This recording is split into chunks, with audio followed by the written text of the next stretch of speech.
사실 군사, 전쟁, 군대 다 싫어하는 용어들이죠. 우리 고3 한번 손 들어볼까? 고3 있어요? 고3 없고 20살, 19살, 18살. 너 이름 뭐니? 정치가. 남자들은 우리나라는 아직까지도 군대를 다 가게 되죠. 그래서 어느 정도 나이가 들어가면 그 특별한 몇몇의 친구들을 제외하고는 너 이제 곧 군대 가야 돼. 그런 말을 들으면 되게 짜증을 내고 싫어합니다. 군대를 참 좋아하는 애들도 있긴 한데요. 그래서 이 병사가 되라, 좋은 군인이 되라 라는 이 설교 제목 자체는 사실 별로 메리트가 없고 매력적이지는 않습니다. 그런데 아쉽게도 우리가 살아가는 세상은 참 영적 전쟁터와 같죠. 만만치 않은 세상입니다. 그래서 이곳에서 우리가 이 군사가 된다는 의미가 무엇인지, 우리가 그냥 일관적으로 느끼고 있고 가지고 있는 군사 싫어, 군인 싫어, 불편해 이런 것이 아니라 성경에서 말하는 왜 군사가 되라고 하였을까를 한번 묵상해보는 시간을 가지려고 합니다. 오늘 본문의 말씀은 디모데후서 말씀인데요. 디모데는 사도 바울의 뒤를 이어서 에베소 교회를 목양을 했던 목회자입니다. 근데 사실 이 디모데의 입장에서 우리가 좀 생각해 보면 굉장한 부담감을 가졌을 것 같아요. 이제 이 똑같은 부담감이 여호수아가 느낀 것이기도 한데 전임 사역자가 너무 탁월한 거예요. 너무 탁월하고 엄청난 업적을 남겼기 때문에 그 뒤를 이어서 해왔던 일들을 이어간다는 것은 사실 굉장히 어려운 일입니다. 이제 올해 축구 좋아하는 분들은 아마 월드컵이 열리는 해죠. 저는 축구를 잘 하지는 못해도 보는 건 되게 좋아하는 편이거든요. 근데 한번 잘 보시면 아시겠지만 우리나라가 언제부턴가 국가대표 축구팀에게 굉장히 냉혹해졌어요. 언제부터입니까? 2002년도에 4강 가고 나서부터 우리가 언제 4강 가봤다고 그때부터 뒤에 오는 감독은 16강을 못 가면 계속 욕을 듣습니다. 우리나라가 언제 그렇게 16강을 갔었나요? 그러니까 누군가가 잘하고 나면 그 뒤에 오는 사람은 웬만큼 잘해서는 칭찬 듣기가 쉽지가 않습니다. 엄청난 부담감과 압박감을 느끼게 되는 거죠. 디모데가 아마 이런 것이었을 거예요. 디모데가 느꼈던 압박감 세 가지 정도 생각할 수 있는데요. 첫 번째는 자기의 선임이 너무 능력이, 자기보다 앞서 있는 사람이 너무 능력이 대단하다, 한 일이 너무 많다, 너무 탁월하다 라는 겁니다. 이것 때문에 비교가 되게 되는 거죠. 두 번째로는 그 전대에 했던 일들 때문에 그 전대가 했던 만큼 해야 된다라는 사역의 압박감입니다. 능력은 다 같지가 않거든요. 능력은 다 같지가 않기 때문에 그 앞에 사람이 해왔던 것들이 너무 자연스러운 일들이 그 다음 사람에게는 전혀 자연스럽지 않고 힘든 것일 수가 있는 거예요. 똑같이 아는 거죠. 근데 디모데하고 바울은요, 성경을 놓고 보아도 너무 성향이 다른 사람이고 달란트가 다른 사람이에요. 그래서 상상력입니다. 상상력을 발휘해서 누군가가 디모데가 2대 목사가 돼서 에베소 교회를 목양하고 있는데 누군가가 디모데에게 와서 아니 디모데 목사님, 당신은 왜 바울처럼 선교 여행을 자주 안 갑니까? 왜 그렇게 멀리 선교 가지 않고 왜 그렇게 교회를 안 세웁니까? 라고 말하면 엄청난 압박이었을 거예요. 그건 디모데하고는 바울하고는 전혀 다른 이야기거든요. 환경적인 어려움들, 그리고 바울이 막 복회할 때보다도 훨씬 더 세상이 힘들어지고 박해가 점점 가시화되는 시절, 이런 현실적인 변화도 있었겠죠. 세 번째로는요, 그러한 상황들이 이제 디모데에게 전해졌을 때 디모데가 가지고 있는 자기 자신에 대한 불신과 자기 자신에 대한 어떤 자신감 상실 같은 거예요. 존 스토트라고 하는 영국의 목사님이 디모데후서 이 부분을 강의할 때 이 디모데에 대해서 이런 글을 남겼습니다. 여러 정황을 보았을 때 디모데는 굉장히 소심하고 유한 사람이었을 것이다 라고 이야기를 합니다. 다시 말해서 자신의 약점이나 연약함들이 선대랑 자꾸 비교되어지고 자신이 무엇을 해도 자꾸 바울과 비교되어지는 것들이 계속 반복되어지면 원래 천성적으로 연약하고 유하고 자신감이 그렇게 충만하지 못했던 디모데에게는 엄청난 압박이 되었을 거예요. 그런 것들은 아마 이런 것도 될 겁니다. 내게 어떤 좋은 아이디어가 갑자기 생각나고 내게 무언가 해보고 싶은 마음이 들었을 때에 마음껏 시도해보는 것이 아니라 내가 또 이거 시도했다가 바울과 비교되면은 뭘 해도 바울은 못 따라갈 것 같은데, 우리 바울 선생님 못 따라갈 것 같은데, 아유, 막 괜히 앞에 나섰다 욕되지 말고 그냥 하지 말자라고 주저앉아 버릴 수 있게 되는 뭐 이런 상황이 되는 거죠. 지금 디모데의 특별한 상황을 통해서 말씀을 드렸는데요. 이 각자 상황들은 결국 무언가 우리에게 해야 될 일이 있는데, 우리에게 원하는 목적이 있는데, 그 목적을 잘 이루어가는 데 있어서 우리가 다 감당하지 못하는 연약함들을 전제하고 있습니다. 그 연약함들을 내가 어떻게 극복하고 이겨낼 것인가? 거기에 대해서 사도 바울은 오늘 디모데에게 좋은 병사가 되라라는 권면을 통해서 그의 마음을 만져주고 격려하고 있어요. 오늘 그 교훈들을 좀 살펴보려고 하는데요. 먼저 오늘 본문에서 두 부분으로 나눌 수 있는데 1절부터 2절까지의 말씀을 크게 나누고 3절의 말씀을 핵심으로 딱 박은 채 4절부터 뒤에 6절, 7절까지를 또 다르게 나눌 수가 있습니다. 그 첫 번째 전반부에 보시면요, 세 가지 권면이 나옵니다. 1절과 2절 말씀 속에서 1절부터 3절까지 말씀을 통해서 세 가지 권면을 하고 있어요. 첫 번째, 사도 바울은 이렇게 연약하고 유하고 부드러운 디모데에게 강해져라, 강하라라고 권면을 하고 있습니다. 1절 말씀 보시면은요, 너는 그리스도 예수 안에 있는 은혜 가운데서 강하고 라고 말씀을 합니다.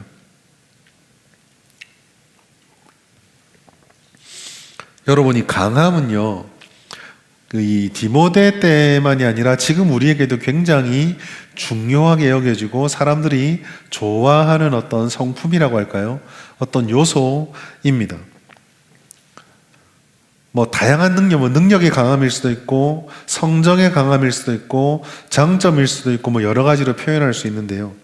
오늘날 우리가 살아가는 이 시대는요, 누가 특별히 얘기를 해서 강해져라라고 말하지 않아도 경쟁이라고 하는 시스템으로 묶여져 있기 때문에 그 속에서 나도 모르게 강하지 않으면 살아남을 수 없다라는 생각에 굉장히 찌들어 있고 압박을 받는 시대예요.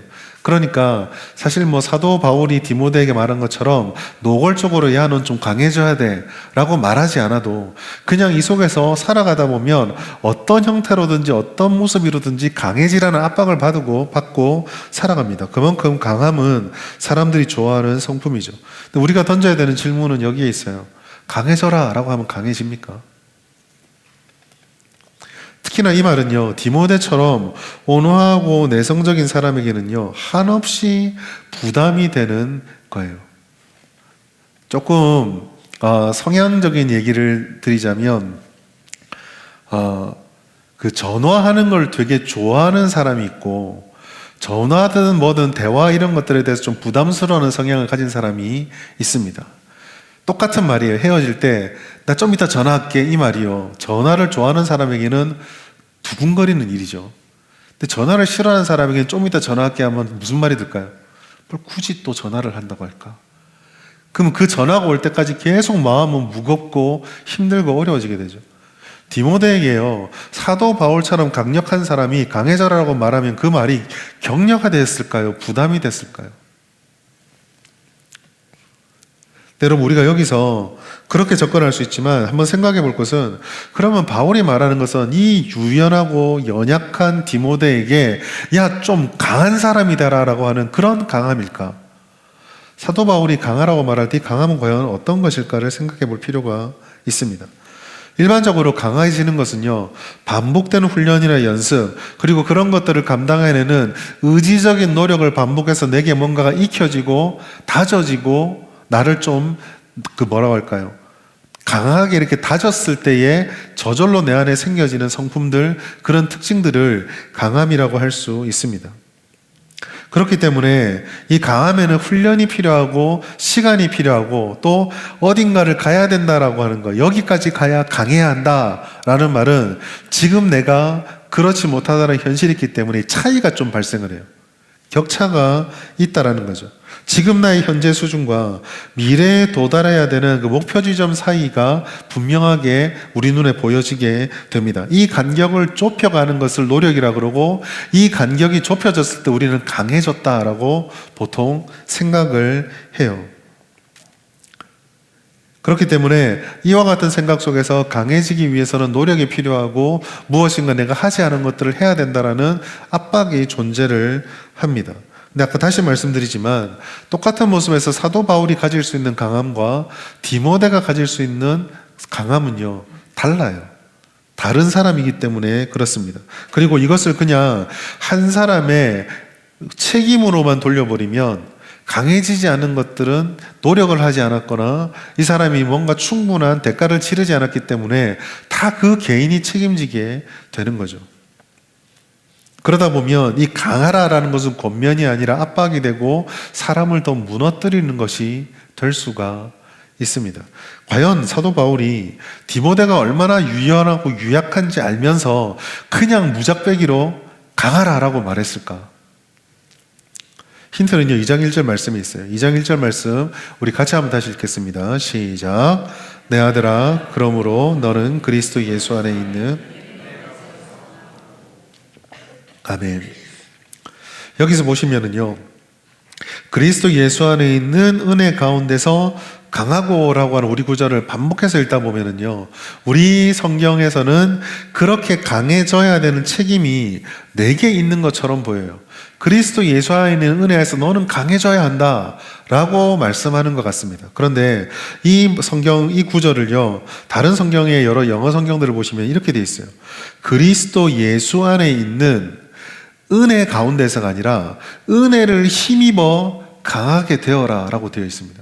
그러니까 내가 열심히 노력해서 강함을 따내는 것이 아니라 그리스도의 은혜를 힘입고 그 은혜를 따라서 그 은혜가 나를 강하게 변화시켜 가도록 나를 은혜에 던져놓으라는 권면으로 보여진다라는 거죠. 사도 바울은요, 네가 강하지 않은 것은 디모데 네가 노력을 하지 않기 때문이다라고 디모데에게 더 열심히 하라라고 압박을 하는 것이 아닙니다. 우리의 강함이 성품에 달려있거나 한 개인의 역량에 달려있는 것이 아니라 하나님의 은혜 가운데 있음을 믿으며 그 은혜 가운데 너를 던져 넣으라고 권면하고 있는 거죠. 결국 여기서 말하는 강함이라는 것은 하나님이 주시는 은혜의 선물이에요. 사도 바울은 첫 번째로 이것을 사도 바울에게 권면했습니다. 하나님의 은혜 안에 있는 강함을 가지고 너의 삶을 살아가는 것. 두 번째로 그것을 따라서 우리에게 주신 사명이 있다는 것을 부탁합니다. 이 사명은요, 부탁의 모습으로 나타나는데 그 부탁은 증인을 삼는 것, 신앙을 계승하는 것, 하나님의 말씀을 전달하는 것에 초점이 맞추어져 있어요. 디모데후서 2장 2절 말씀 우리 같이 한번 읽겠습니다. 시작. 또 내가 많은 증인 앞에서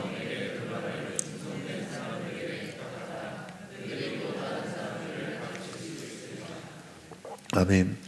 2절의 가운데 보시면 부탁하라고 말씀하고 있는데 도대체 뭘 부탁할 것인가를 본문이 잘 보여줘요. 먼저 사도 바울이요, 우리에게 무언가를 부탁하는 사명이 있다. 우리의 삶과 존재를 통해서 무언가를 전달해야 되는데 그것은 많은 증인 앞에서 네가 들은 것들을 전해주고 부탁해줘야 된다라고 말씀을 합니다. 사도 바울이 디모데에게 전해주었던 것은 그리스도가 누구이신지와 교회와 성도를 살리는 복음이 무엇인지를 알려주는 하나님의 진리였어요. 우리의 존재, 우리가 강함의 은혜를 입어서 그 은혜를 입어서 살아가는 목적은요, 우리가 힘을 얻어서 다른 사람 위에 군림하기 위해서가 아니라 우리의 존재를 가지고 우리를 살리신 예수님의 그 은혜를 모르는 사람들에게 예수님이 우리에게 전해준 생명과 진정한 삶의 의미와 하나님이 주시는 열매들을 보여주는 것, 그리스도 안에 담겨져 있는 이 복음의 진리들을 드러내주고 선포하게 하는 것이 우리의 목적, 존재의 목적입니다. 이것을 사도 바울은 너희가 하나님의 은혜로 강해져서 그것을 못하도록 막는 이들 앞에서 하나님의 은혜를 더 전하고 하나님의 은혜가 잘 드러날 수 있도록 그것을 힘쓰라라고 말씀한 거예요. 특별히 이것을 혼자 하는 것이 아니라 충성된 사람들에게 이것을 전달하고 부탁하라라고 말씀을 하고 있습니다. 그리고 이것을 통해서 사도 바울이 강구하는 것은 이와 같은 하나님이 주신 은혜와 하나님이 주신 우리의 신앙과 하나님 우리와 함께 주시는 그 모든 진리의 말씀들이 너에게서 끊어지는 것이 아니라 다른 이들에게 전달되게 하도록 그것을 목적으로 우리에게 사명을 주신다라는 거죠. 말씀 보시면 다른 사람들을 가르치는 것에 대해서 말씀을 합니다. 마태복음 28장 20절에 보시면 내가 너희에게 분부한 모든 것을 가르쳐 지키게 하라라고 해서 우리 모든 성도와 교회들의 최종 존재의 목적이 이 가르치는 것, 전하는 것임을 우리에게 말씀해 주었어요.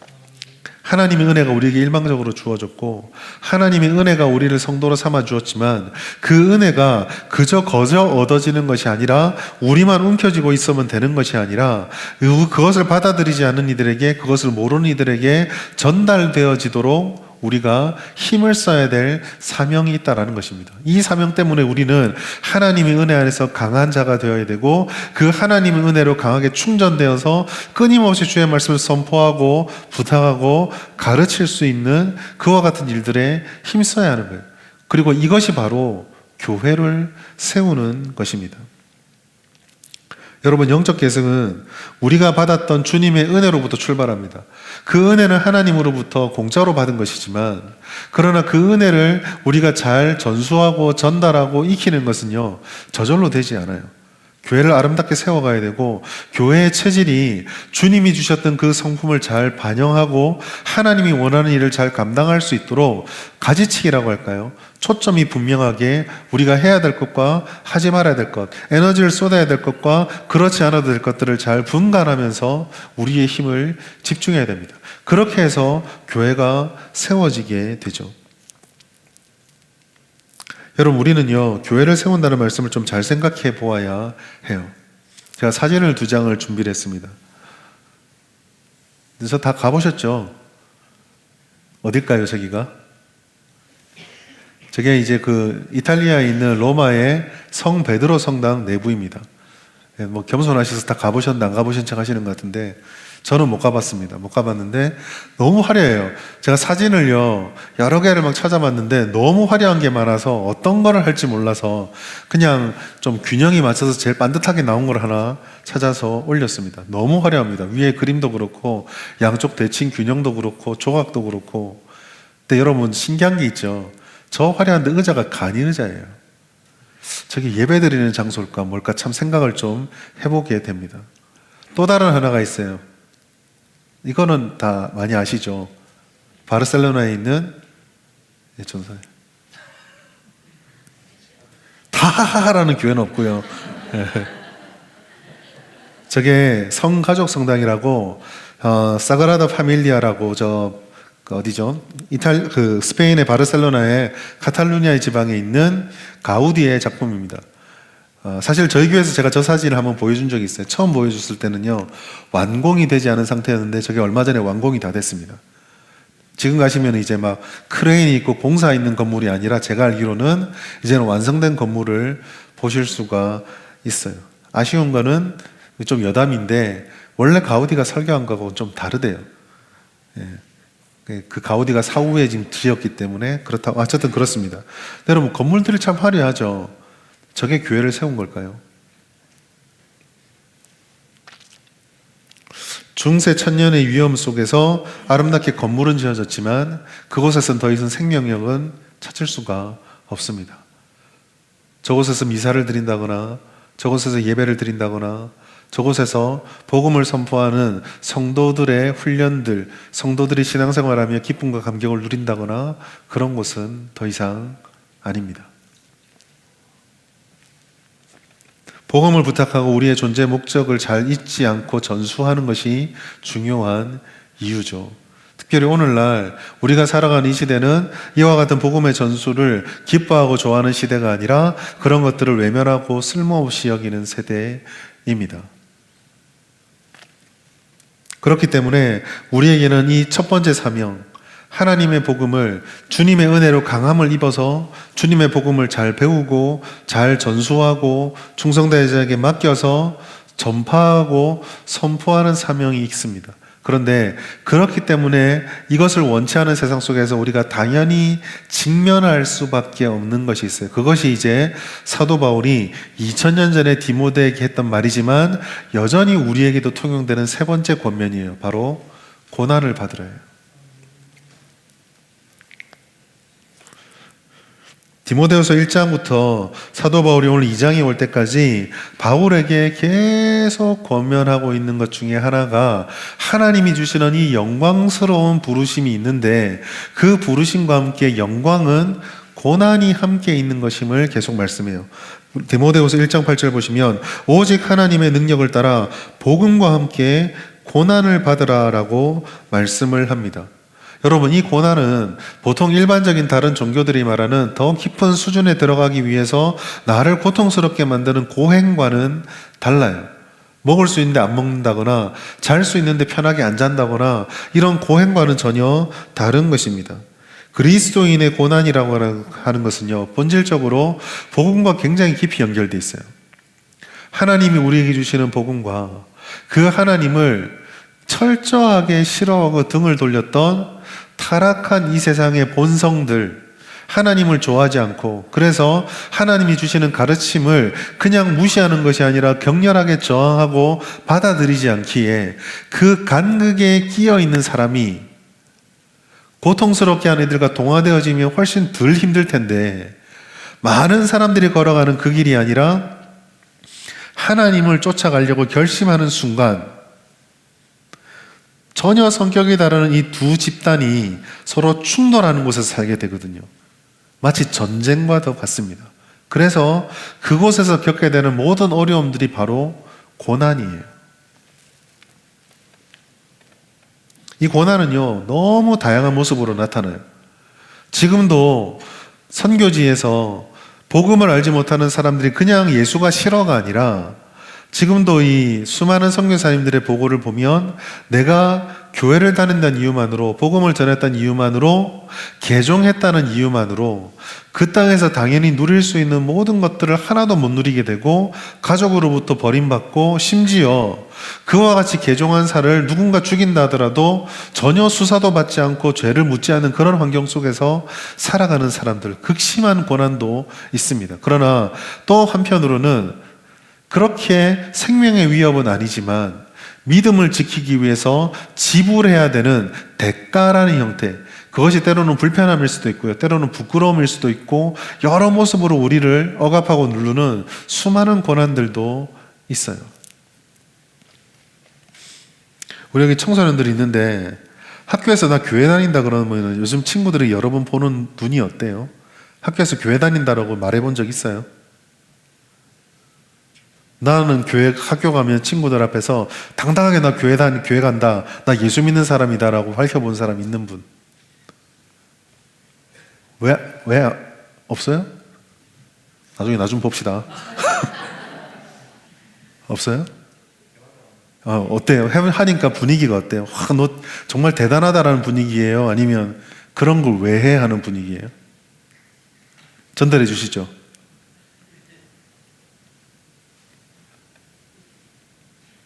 너무 이러면 다음부터 안 올라나? 사실 전에 설교 때도 말씀드렸는데 한 3년 전인가 2년 전쯤에 저희 아이들하고 얘기를 듣고 되게 충격을 받았거든요.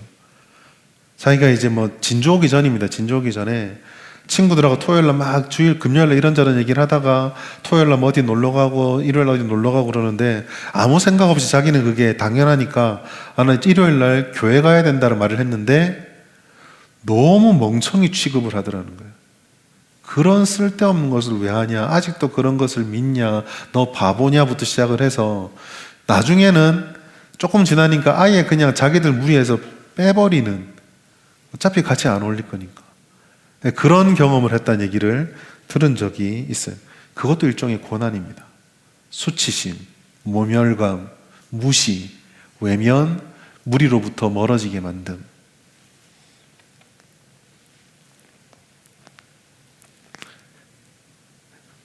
사실 신앙이라는 것은 이런 충돌들의 연속이에요. 원래 신앙이 그렇습니다. 영원하지 않은 것과 영원한 것이 같이 공존할 수 없기 때문에 충돌을 하게 되죠.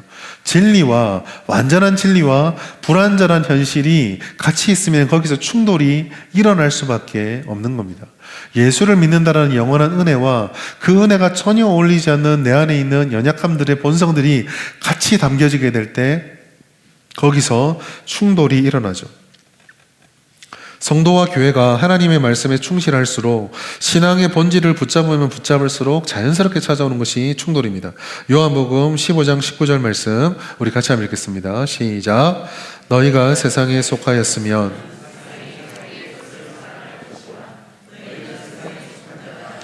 도리어 내가 너희를 세상에서 택하였기 때문에 세상이 너희를 미워하느리라. 바로 이것이 고난이에요. 우리가 특별히 뭘 잘못했다거나 우리가 특별히 무언가 그들과 다르기 때문에 적대감을 얻는 것이 아닙니다. 오직 단 하나, 하나님께서 우리를 택해 주셨고 그렇기 때문에 우리가 주님께 속한 자가 되었기 때문에 주님께 속하지 않은 모든 것들로부터 직접적이든 간접적이든 강렬하든 은근히 스며들어오던 그런 미움과 택하지 않은 미워함이 우리 가운데 찾아오게 되고 바로 그것이 고난인 거죠. 이런 현실 속에서 우리들에게 성도로 살아가고 또 예수 믿는 자로 살아가는 모습이 주어져 있는 겁니다. 그것을 사도 바울은 너무 치열하기 때문에 오늘 말씀 병사의 이야기로 우리에게 던져주고 있어요. 사실 오늘 제가 좋은 병사가 되라라는 설교 제목으로 잡았지만 이 말씀 속에는요 3가지 부류의 예화가 등장을 해요. 이와 같은 사명, 하나님의 은혜로 강한 은혜를 힘입어야 되고 그 은혜를 따라서 복음을 전하는 자로서 부탁하는 자, 전수하는 자가 되어야 되고 그러한 삶을 살아가면서 고난을 통해 주님과 동행하는 삶을 살아가야 하는데 그와 같은 삶을 살아갈 때 우리에게 필요한 것은 좋은 병사로서의 훈련이 필요하다. 이걸 알려주기 위해서 사도 바울은요 병사, 선수, 농부의 예를 들어서 설명을 합니다. 그런데 제가 그냥 왜 제목을 좋은 병사가 되라라고 말했냐면 각자의 사례가 조금씩 다른데 3가지에 관통하는 뜻이 하나로 이어지기 때문이에요. 먼저 병사를 봅시다. 병사는 전쟁터에서 활동하는 사람이죠. 전쟁터는요 극한의 상황입니다. 승리하기 위해서, 이기기 위해서 편하고 일상적인 모든 것들이 다 희생되어집니다. 일반인들이 살아가는 방법, 심지어 일반적인 사람들이 생각할 수 있는 그런 생각의 사고체계와도 전혀 다르게 살아야 되는 것이 바로 군인이에요. 돌격 앞으로 라고 했는데 왜요? 라고 하면 군대가 안 되잖아요. 돌격 앞으로 하면은 내 머리에서 돌격하면 안 되는 이유가 100가지, 1000가지, 10,000가지가 떠올라도 돌격하는 것이 병사입니다. 병사는 오직 상관의 명령과 국가의 유익을 위해서 존재하고 그것을 최고선 목적으로 살아가죠. 그래서 오늘 본문의 말씀에서 보시면은요, 얽매여서는 안 된다. 병사는 얽매인 자가 되어서는 안 된다라고 말씀을 합니다. 왜 얽매여서는 안 되나요? 바로 병사로 모집한 자의 목적을 달성하기 위해서예요. 헌신이 있어야 되고요. 충성이 있어야 되고요. 철저한 자기 부인이 있어야만 합니다. 여기까지 말씀을 드리면은 너무 비인격적이지 않느냐라고 말할 수 있는데 사실 이 세상의 일반적인 군대는 그렇게 생각할 수 있어요. 일반적으로 이 땅에 살아가는 그 어떤 국가도 그 어떤 권력도 그 어떠한 상관도 완벽한 지식과 지혜를 가지고 완벽한 계획으로 명령을 내리지는 못하기 때문이죠. 그러나 결과론적인 이야기지만 우리 하나님은 완벽한 지식과 완벽한 계획과 완전한 승리를 바라보시면서 우리에게 명령하십니다. 그래서 우리는 병사로서 부름받은 자로 앞에 서야 하죠. 선수도 마찬가지예요. 여러분, 선수는요, 경기하는 사람은 선수를 뛰는 것만이 선수의 목적이 아닙니다. 선수는 그 경기를 뛰기 위해서 어떻게 해야 되죠? 훈련을 잘 받아야 됩니다. 그리스 문화에서 이 선수라는 것은 일반적으로 올림픽 선수를 많이 떠올리게 해요. 이 올림픽의 선수들은요, 물론 4년 동안 준비해야 되지만 특별히 그리스에서 선수로 선발된 자들에게는 10개월간의 준비 과정과 그 10개월 동안의 준비 과정 동안 지켜야 될 규칙들을 알려주고 굉장히 엄격하게 요구했다 돼요. 극단적인 절제와 자신을 단련하면서 하고 싶은 거, 먹고 싶은 거, 누리고 싶은 거 다 내려놓고 준비를 합니다. 또 선수는 준비만 잘하면 되는 것이 아니죠. 열심히 준비하고 나서 그 시합을 뛸 때는 규칙에 맞추어서 짜여진 룰에 따라서 정당하게 대결을 하되 최선을 다해야 합니다. 아무리 성과를 내고 원하는 승리를 거둔다 하더라도 규칙을 어겨버리면 그 선수는 반칙패가 되는 거죠.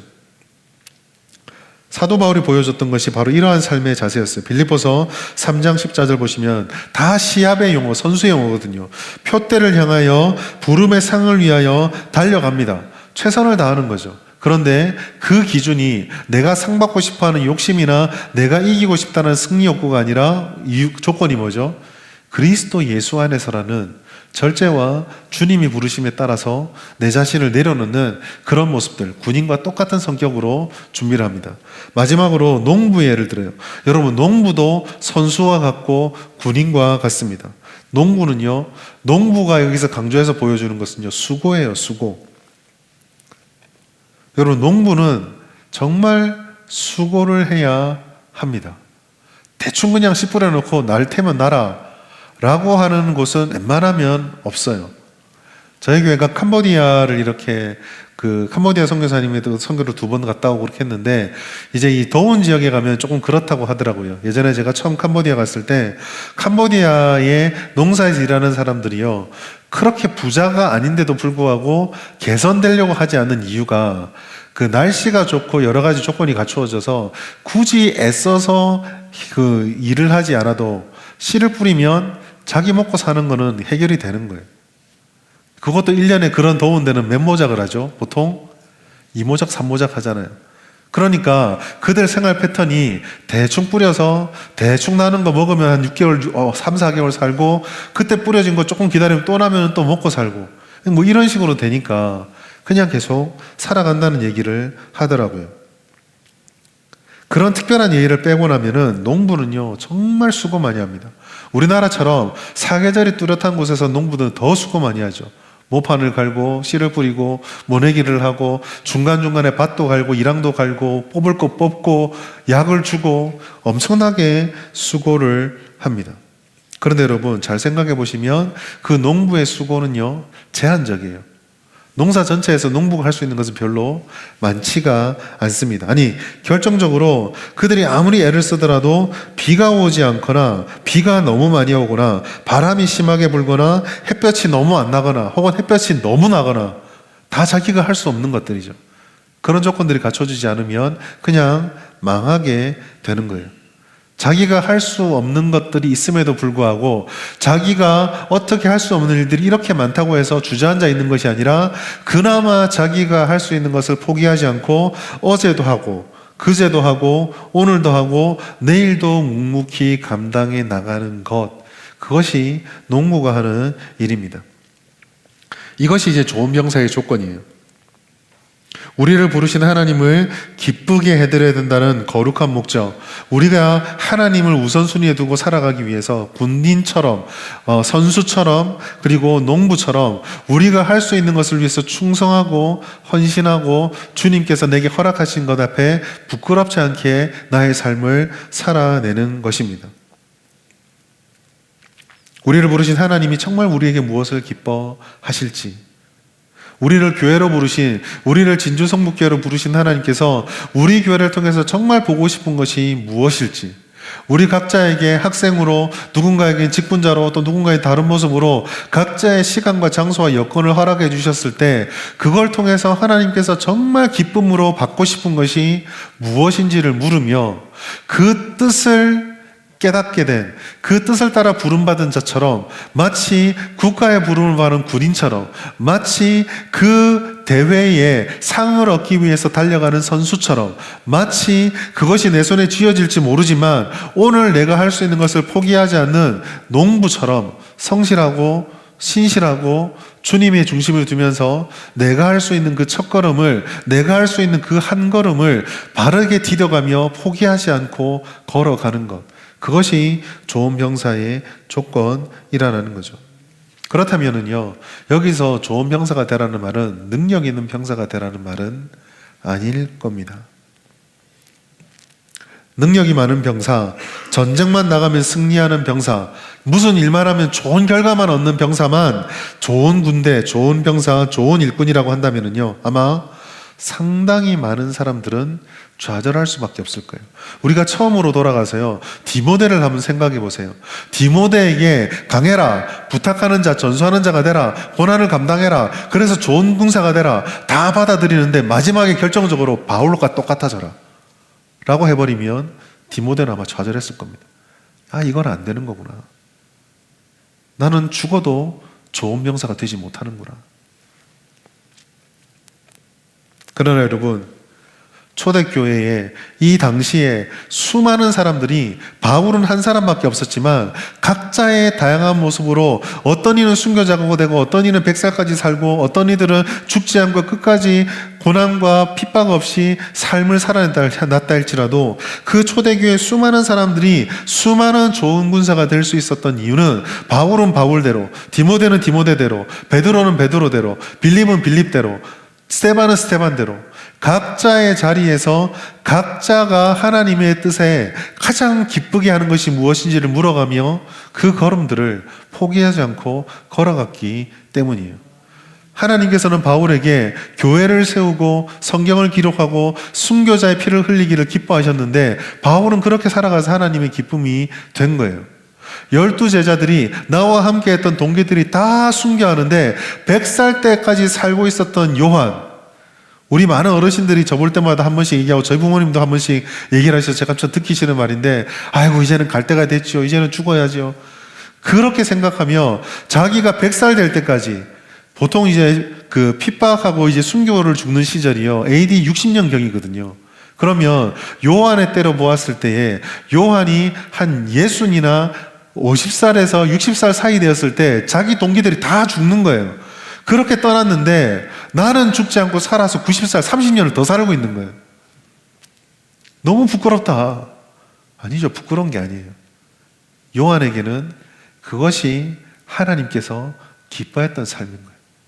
30년 동안 어떻게 보면 이미 순교해서 천국에 들어간 그 11명의 동기생들은 천국에서 예수님과 누리는데, 예수님과 은혜를 누리는데 그 고난을 죽지도 않고 계속 겪으며 여기 끌려갔다가 저기 잡혀갔다가 반모섬에 갔다가 이 기도 여기 이런 일도 겪었다가 그 겪어갔던 그 걸음들이 요한에게는 하나님을 기쁘게 했던 것입니다.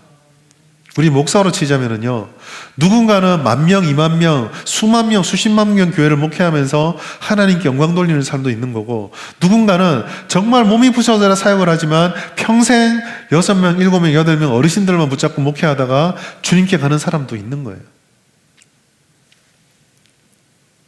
누군가는 서울대학 가는 친구도 있겠죠. 그러나 누군가는 사수, 오수를 해도 학교를 못 갔다가 다른 일들을 통해서 하나님의 뜻을 발견하고 그들과 다른 인생을 걸어가는 길도 있다라는 것입니다.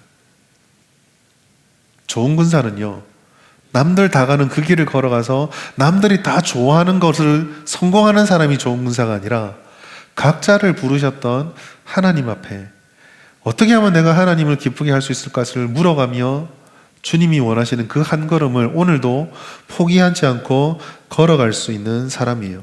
로마서 14장 18절 말씀 우리 같이 읽겠습니다. 시작. 이로써 그리스도를 섬기는 자는 하나님을 기쁘시게 하며.